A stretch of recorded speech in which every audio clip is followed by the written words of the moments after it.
You're able to share any site or event results set you produce as the result of browsing or searching in GeoDia. There are two ways you can do this. First, you can click on the Link button at the top of the Results tab to get a link you can paste into a document, email, blog post, or web page. Here I'm going to copy this URL, and I'm going to paste it into my browser. When someone follows that link, they will see the same results set, although your choices to show or hide certain results will not be reflected. So in the original, the construction of Persepolis and the birth of Aristotle were hidden, but in the link, they're still visible.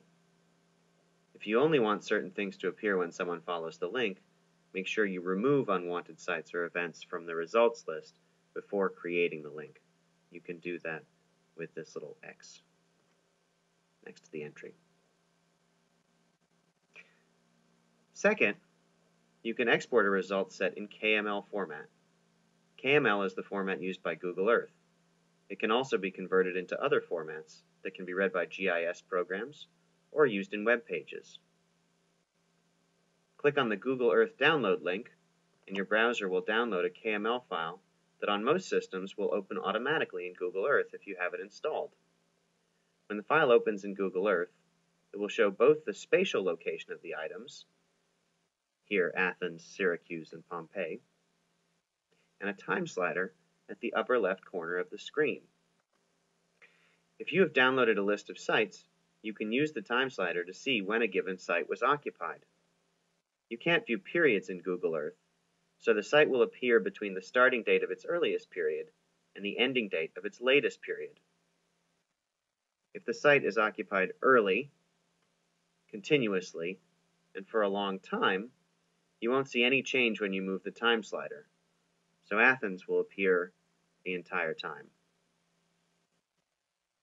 You can use this, however, to see when sites are first established, appearance of Pompeii, and then the foundation of Syracuse, and when they are destroyed or abandoned. And here, as we reach 79 AD, we'll see Pompeii disappear as it's buried by the eruption of Vesuvius.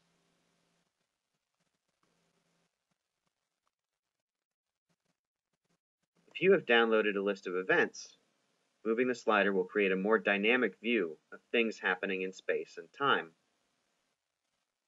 So here we have a series of events related to Alexander. You can adjust the date interval in the slider to have a more general or a more specific view. So if we make that date tighter, we can slide back and forth to see when things happen. Here we're going to see the birth of Alexander. We can even zoom in on the slider and narrow that interval further. We can see these things happen in order, get a sense of the progression of events across time as well as space.